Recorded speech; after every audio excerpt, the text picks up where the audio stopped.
So, Sai, I don't want to really talk about other brands. I want to talk about Sony as a brand.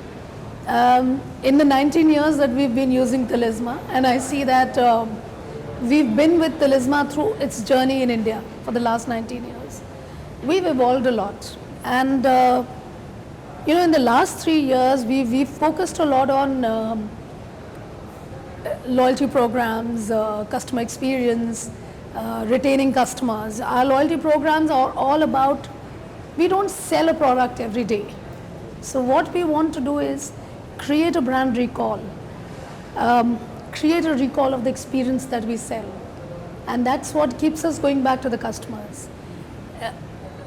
This would not have been possible maybe 5 years or 10 years ago.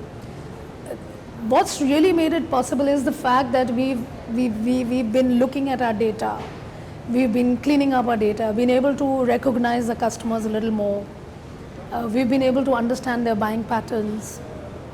So definitely that's helped as far as it goes. So, I really feel that about Sony as a brand, we wouldn't have been doing the kind of things we do today if it hadn't been backed with some kind of insights.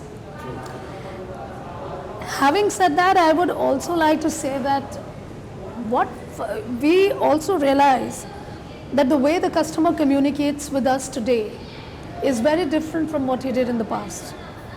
You're talking about the channel piece? Or? The channels. Okay. I remember till about 8 years ago, they would write letters to us. We receive almost no letters anymore. They want to reach us on email and call, of course. They're increasingly wanting to reach us on chat and more so on social media. So I also realize that we have to keep changing our gear. Because with the change in times, our style of service also has to change very, very quickly. We have to be agile. So, what we call omni-channel is not really omni-channel. We are just adapting to the change in the communication styles of our customers. Really. I mean, since you're saying this, you're also talking about brand, you're also talking about the way a brand is kind of positioned from a marketing perspective, in terms of addressing customer queries and then also looking at it from a service perspective. Absolutely. And that journey seems to be a very short period, in terms of a timeline perspective, unlike an enterprise kind of a brand. This is like a very short period.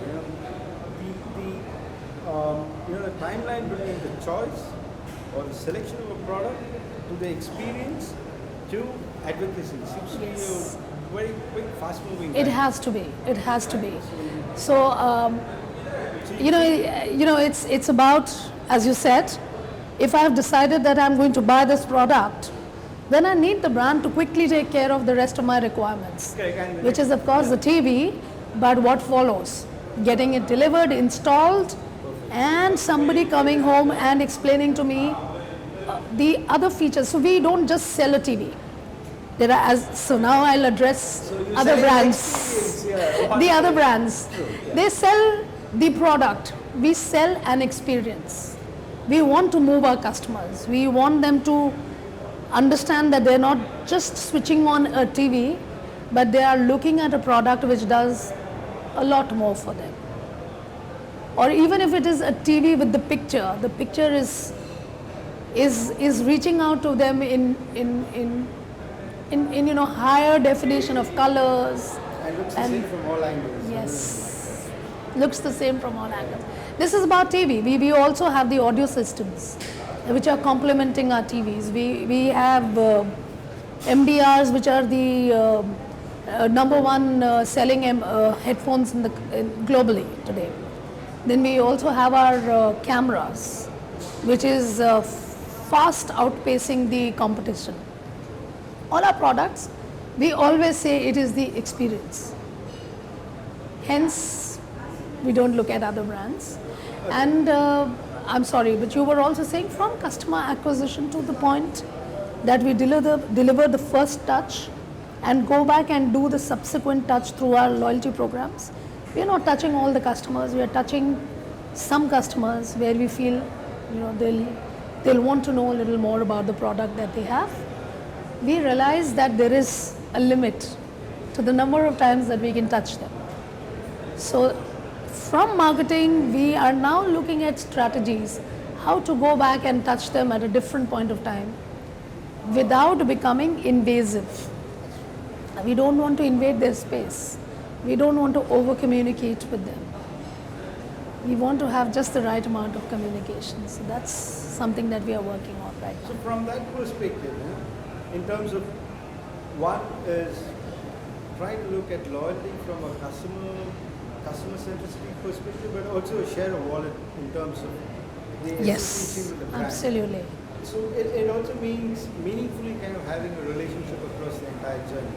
Yes. So do you see that being translated in the new version of Talisma kind of helping you in this vision?